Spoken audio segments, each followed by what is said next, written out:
Hi, everybody. Welcome back to Original Thinkers Presents. I'm David Holbrook, founder and ringleader of Original Thinkers. And today we're thrilled to be joined by James and Deborah Fallows, who were at the festival this past year. They're talking about their book, Our Towns, which is a look at small town America and how it's leading the way and so much of the change that's happening in this country. And they spoke as part of a show we did called Character of Our Country, which was, I just love the idea of it. But hey, great to see you guys. David, thanks. Great to be in touch. Good to see you. Hey, it's hot there in DC, huh? Oh, yeah, it's in many ways. I bet. Well, we're in a spicy summer, which is astonishing. I mean, as longtime journalists, have you ever seen a moment in the history that you've been covering where these two giant crises and more, really? I mean, David Brooks is arguing they're much more, but that's a whole nother thing. But tell me, have you ever seen anything like this? So, not exactly. About a month or two ago, say in April or May, I was doing a piece for The Atlantic saying that the way things seemed to be looking at that point, the natural comparison was 1968, which was in a way still the most cataclysmic year in modern history, with the assassinations of Martin Luther King and Robert Kennedy, with the Tet Offensive, with sort of the downturn of the Vietnam War, with riots all over the place, et cetera.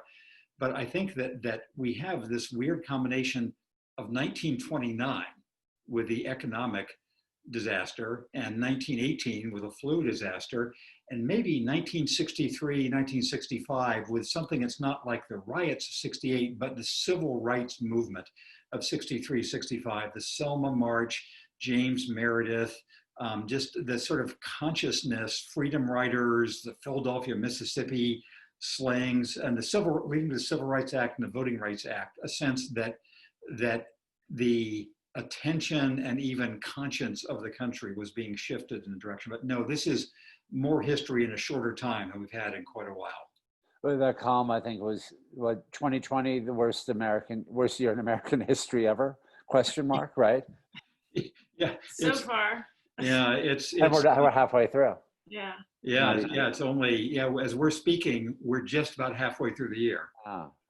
So Deborah, I want to break this down a little bit and talk to you specifically about what you guys have talked about in terms of small towns and specifically within COVID, because the thesis of the book is really the innovation, the hope, the character of our country that we find in these small towns across America. How has that come about in the time of the coronavirus? Yeah, it's really interesting, David. We've been trying to keep in touch with various of our friends in various towns, revisiting them, saying what's going on there, how are you handling it, what are your problems, and how are people doing. It's been remarkable because in a way, I think a lot of the small towns are in a better position to address all of their problems because being smaller, they're nimble. Being knowing each other, they know that the buck stops there. They have to organize and figure it out themselves. They want to help each other, and they just know now is a moment that if they're going to survive, they have to work together.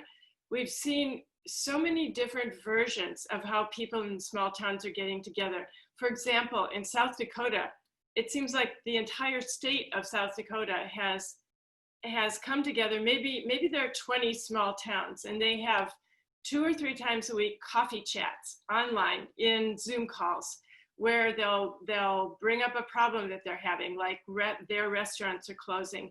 And each of the players will come in and say, well, here's what we're doing in our town, or yeah, we're having the same problem, we don't know what to do.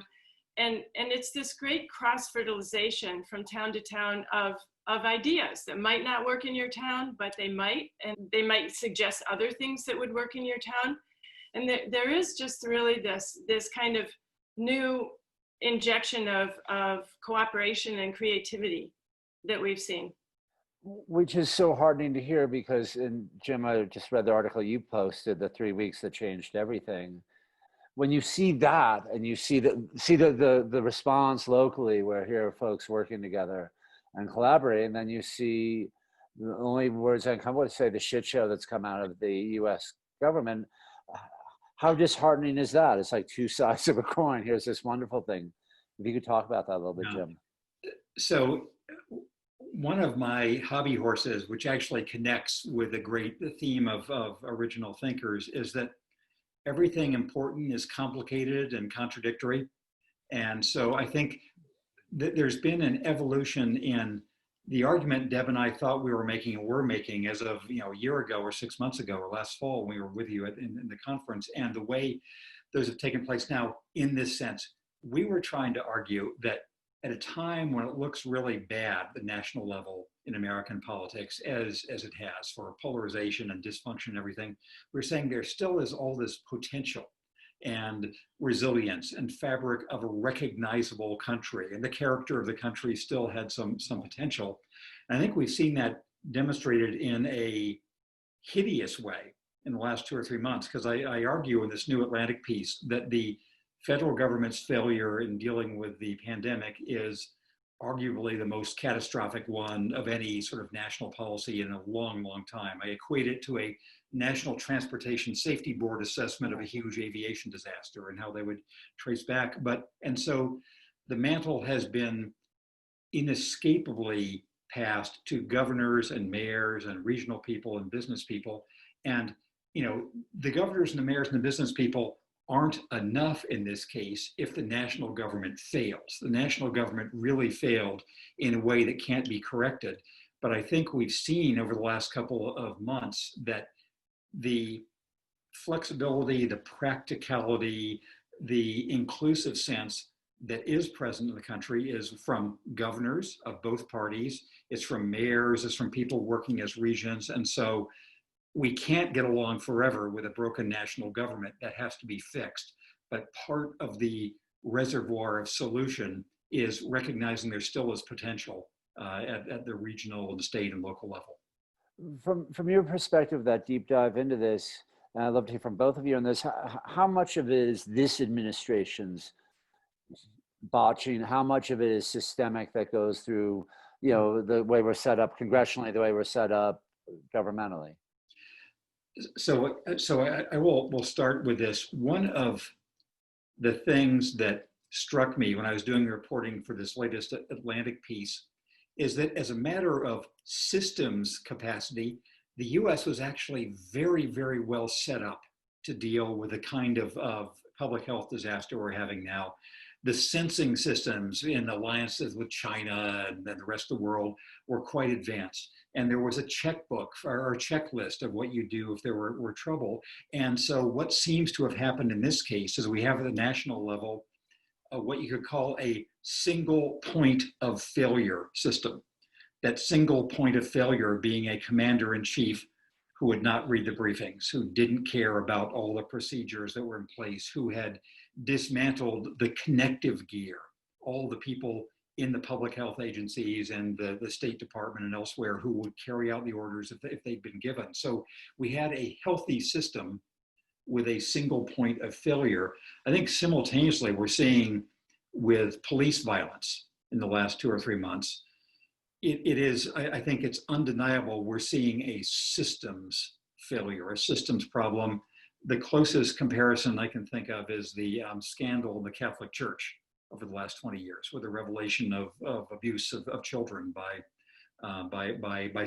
enough priests that it wasn't just a few priests. And so I think we're seeing that system being evolved, but also in the pandemic, I think it is tragically a single point of failure problem we're having. There's a really interesting case in the healthcare system. We spent a lot of time in 2 towns, Eastport, Maine, way down east in Maine, and Ajo, Arizona, which is like kitty corner on the map, way in the Sonoran Desert of Arizona. Right. Yeah. And both of them are tiny enough and poor enough that they have at their core federally qualified health centers. And having that designation means that you get a lot of benefits because you're the only ones there and you need to be ready for anything. So when I've talked to the people in those 2 towns, they said, we were pandemic ready because under that federal system, they had all their plans in place. They had all the equipment, they had all of the steps to take. They were in a position to quickly pivot and turn various parts of their tiny facilities into COVID restricted areas. They knew what kinds of communication systems they needed to get out. And, you know, it all wasn't perfect, but they were so much less flustered than anybody else because they knew what to do, and they were prepared for what to do.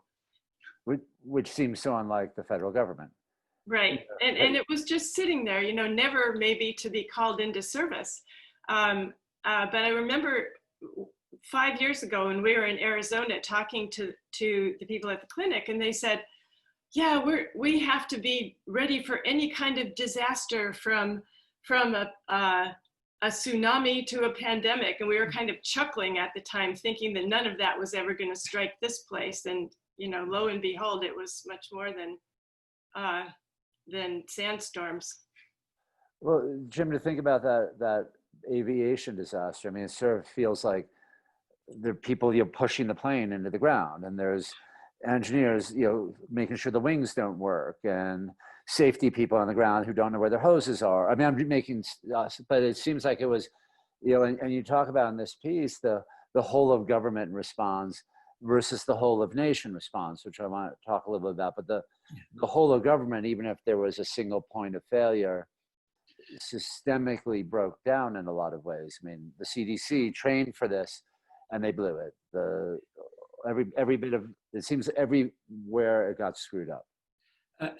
Yes, and can I divert into a personal point involving you for a second? Boy, of course, I'd hate that. So, but one of the, you know, I was breaking the. I was saying, we'll give background, then a personal point, and then sort of then. Please.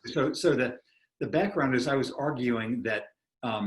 Dealing with a pandemic is one of the most complex things a government can do, because you have to deal with things in the moment and also 20 years away, and you have to prepare for the foreseeable and the unforeseeable, and it's public and private and local and international, et cetera, et cetera. And I said, there is something that is not exactly like this, but in the ballpark, which is managing the safety of an aviation system, which until about 20 years ago was really unsafe.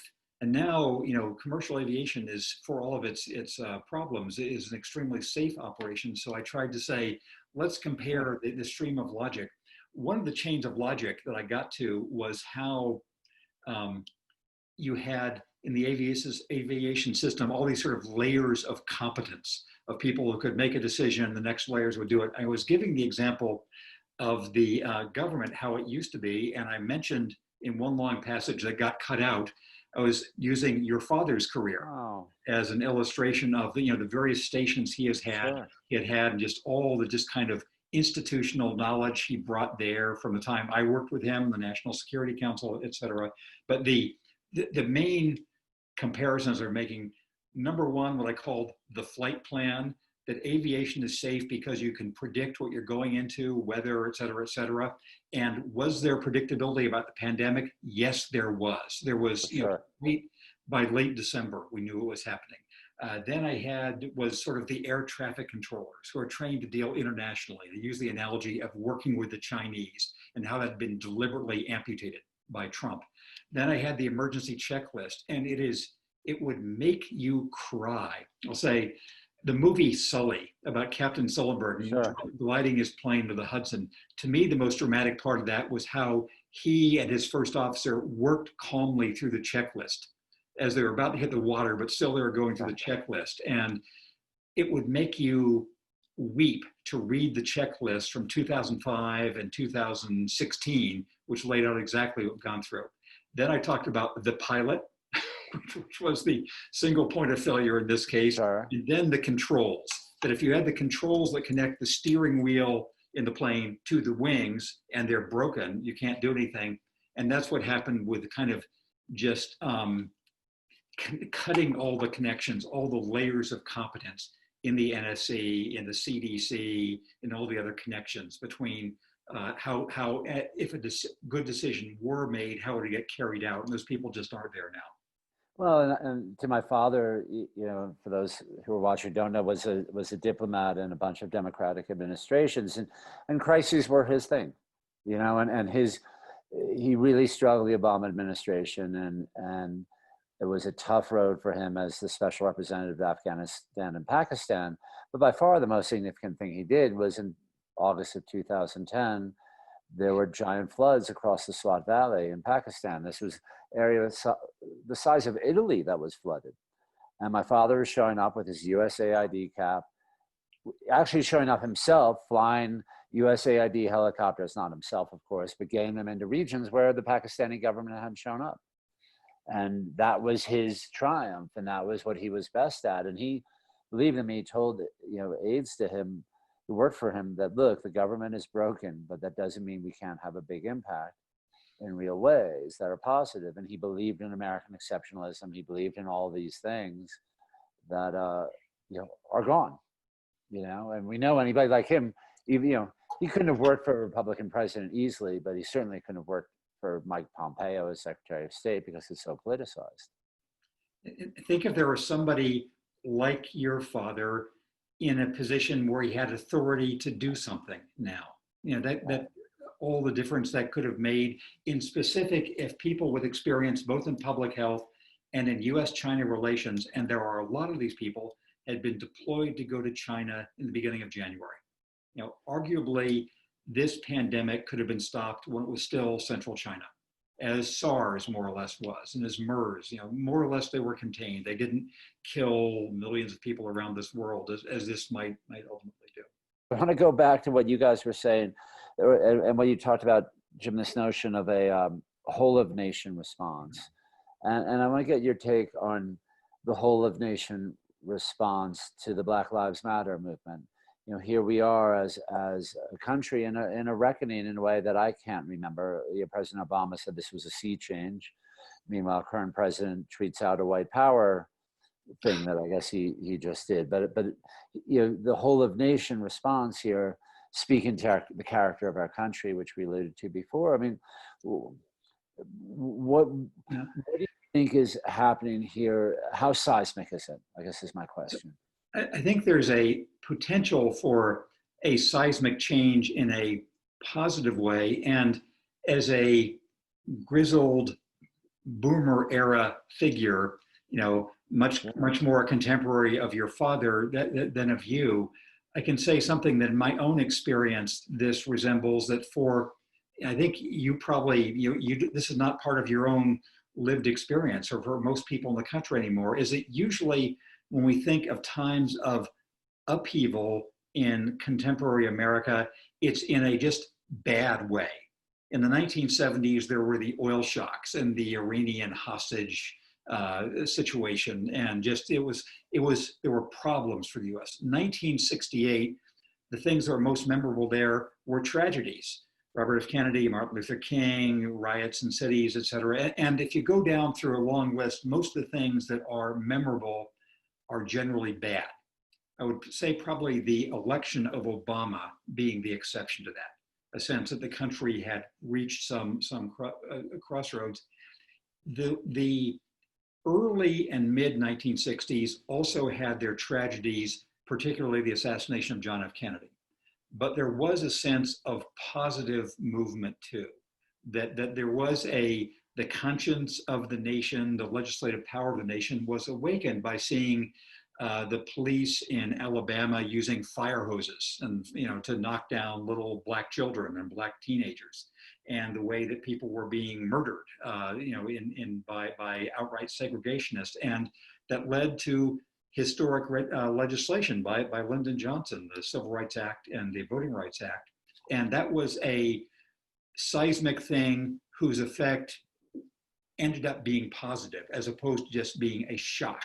Sure. The language I think is so interesting because, the conversations, it seems to me that it's really comes down to actions now, and so much of this conversation, which is going to be ongoing, really does the dichotomy between the way Black people are treated in this country by the police, by so many other institutions of systemic racism. I think these are things we've been aware of, but not the forefront. And I'm so fascinated to see what 2020 brings in terms of all of it. How do we find a space where things actually change? And I do, we watched just the other night with my family, watched In the Heat of the Night with Sidney Poitier and Rod Steiger.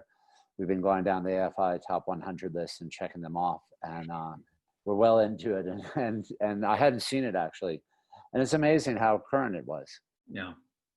You know, it just was, and the attitude in the small town, and the racist police chief. It was fascinating to see, and I think that's the thing that I keep on wondering is like, what's going to change? You know, what's actually going to change? Yes, and so this will involve specific things about policing. You know, that was also the case in the 1960s, where there were a lot of changes. You know, obviously not enough since the same dramas go on, but changes in policing, but also some sense of, you know, if the original American sin was slavery and everything that has flown from that, then the halting American progress has been times of trying to reckon with both its potential and its problems. And this may be another of those moments in a positive way. And the theme of most successful presidential campaigns is, we can be better than this. And I think if that is, I hope that is a successful theme to begin a new era. Yeah, I mean, I think we have to be better than this. And I just know for myself, as someone who thought I was fairly forward thinking on this issue, how much more I have to learn. You know, we've been having the conversation within original thinkers, and I think we've done a really nice job of, when you look at our stage and you see, you know, the people from Egypt, there are people from Ferguson, St. Louis. Yeah, we've got this wide range of folks, and you all, of course, it's diverse in a way that I think is wonderful. But it's also, I look at our audience, and that's much less diverse. I look at our staff, and that's much less diverse. And it's a conversation we've been having here of how do we, what can we do personally, what can we do organizationally, and I think that's, to me, the next step of this is, you know, and we've marched in a few rallies that have been nearby. We've, you know, listened, we've been reading White Fragility is being passed around our house. You know, there's a lot of conversation, but, you know, what are we going to do? And that's why I'm so curious what'll happen. And I think too that the notion of a phrase I hadn't really spent time with was the notion of microaggressions. And you see it, you know, in the heat of the night, Poitier, these are microaggressions, these are macroaggressions, and they were overt, but the notion of microaggressions, and there was a fascinating column in the New York Times by a gentleman, Ernest, I forgot his last name, but it was fascinating because he wrote about how he's so much happier during the pandemic and in quarantine, and his therapist told him, he's African-American, he said, his therapist said, you seem like you're positively glowing over the Zoom therapy. He said, well, maybe I am. And they tried to unpack it, and they figured out the reason was that he didn't have to go out in the world where he was faced with all these microaggressions. And that's the thing, I think there's so much to this that we can't understand so can I just pile up there for a second on the micro and macro, because I think what's getting attention right now are the macroaggressions, namely being shot dead or being, you know, have your windpipe crushed by a knee. And so awareness of these grotesque macroaggressions, largely from law enforcement, I think then opens people's eyes to a broader range of things. But it's the existence, I think, of the macro, saying, well, at least don't shoot me. And then, but I think it's that combination. I think for us, especially the three of us, it's really hard to understand this, and it's really hard to go and as much as we can read and watch and talk to people and feel and understand, you know, I just know my son's going to be out driving and have a different experience, and has to watch out for different things. There's really powerful video I saw that Lebron James, who I just find fascinating, put up, and he said it was basically of a kid playing basketball in his driveway. And he's a little kid, maybe 7 or 8. He's shooting. He looks up down the street and sees a police car coming. He takes his basketball and he hides. And there's this little video. He's just playing by himself. He hides behind a car that's parked in his driveway as the police car drives by and takes off. And then he comes back out and starts shooting again, like it was just, you know, it was exactly. And I think that it's said a lot to me. It's just that idea of you know. It's really different, and I think it's again that whole of nation thing, Jim. That whole of nation response, and you know, to plug, you know, how do we use the original thinking that's out there to find that? And I think we're in a moment that is seismic, and it is a sea change, and where, you know, the social contract has to be rewritten. It's massive amounts of work, but it's work that, you know, has to be done. I think it's a little like climate. Sorry to rant a little bit. The idea that climate crisis is such a difficult thing, and we look at it across the board and say how challenging this is. It takes a whole of planet response, and here we have people who are tossing fuel on the flames and lighting them. You know, it's the same thing with race to a point, is that you have people actively working against this and people who are playing a different game, whether they're our president or other people. And I just, you know, I don't really have a question. I just hope, and you guys have covered so much of this, you know, do you think at some point this shit just gets better? My view of the US saga, as I was saying earlier, is that the country is always getting into trouble, always threatening to blow itself up, and has so far, with the exception of the Civil War, had the resources to find a continually better path. I think for domestic issues, assuming that a corrupt administration is not democratically returned to office, I think that would be that would suggest there was a real failure in the democratic experiment and democratic experience. Assuming that does not happen in November, I think in terms of domestic affairs, the US will, as it has before, emerge stronger. And then the challenge will be using that strength to deal with, as you say, climate. We maybe the tendrils and connections we build in dealing with other issues will then serve us to deal with climate challenges too. So. I've just been, when you're talking about macroaggressions and microaggressions, I think that different silos of where people are active, you get the feeling that people are trying to find micro solutions. Like, if I'm an artist, what am I supposed to do? I have to do it as an artist. If I'm an educator, I have to do it in education. So they're going to rewrite the curriculum. And if the curriculum's not including the Tulsa massacre, next year it will be for kids. And if the artists are working with the libraries to let everybody put all of their feelings and expression online in a collection right now, it'll bring in everybody, kids, no matter who, to do a little piece of something. I think people, you know, on the one hand, it's all bigger than we are. On the other hand, you really do see individuals thinking, okay, what can I do? I mean, you're talking about it yourself.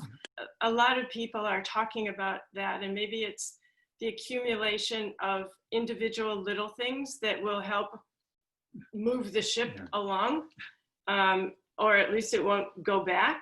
And the kids are, you know, getting exposure. They have to at a young age, and they will never forget that. It will be part of who they are growing up. Well, that's the thing too, you know, going back to 1968 when I was all of 3 years old, but the idea of that young people were motivated, they were organized, they were empowered, and I think that feels very much. But, you know, this is a time for seismic change, and, you know, I want to be a part of that. And, you know, Peter Sims, who we did another one of these with him, he said that, you know, after the Black Plague came the Renaissance, you know, that I want to be involved in building that. And I think that's an exciting moment, but we know it doesn't work. It doesn't work for everybody, you know, and that's you know, the Renaissance had a lot of top heavy patrons, you know, wasn't exactly up with people as amazing as it was. And I think we have to have a moment where there is a big realignment. I hope this is part of it. But tell me quickly about the HBO series. What's going on with that? So we have we've worked, when our book came out, Our Towns, HBO bought the option to make a movie from it, and so we spent much of last year filming that, and we finished, fortunately, just before everything went into lockdown. We finished doing the voiceover and the narration, everything, with a superb husband and wife team of directors Steve Asher and Jeannie Jordan, who are just famed documentarians.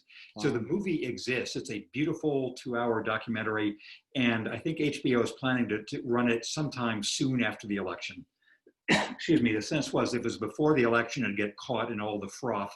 So the idea is to say, here is a view of the country worth reminding ourselves of. And we've redone some of the narration to take note of all the changes of the last couple, last month or two, and say, out of this turmoil comes the possibility for something new. And here are the resources we have to draw. They're just a fantastic team. We went around to 6 different towns where we had been, and it's all action shots. I mean, it's people, in after school boxing arenas, or the Native Americans on the reservations outside Sioux Falls, or lobster fishermen, teenage lobster fishermen saying that they have only 10 more years to do that because of lobster moving north, and then what else they're going to do. And Bend, Oregon changing, and how are they going to deal with being such a white town? And they're just splendid. I mean, it's extraordinary it was a wonderful experience to have these same stories and see how different the expression could be. Rather than a million words, it's just all these beautiful shots and vignettes of people doing things and talking about it. Well, you're both splendid to spend this time with us. Really, really grateful. And we'll let our folks know when the HBO show is up. Do read Our Town's relevant as ever. And Jim, I've loved what you've been writing on Atlantic. Really, really interesting. And it's great to see you both. Take care. Stay cool in this hot summer. But nice to see you, Jim and Deborah Fallows. Thanks so much. David, thank you for having us in the Original Thinkers family. Hey, our pleasure.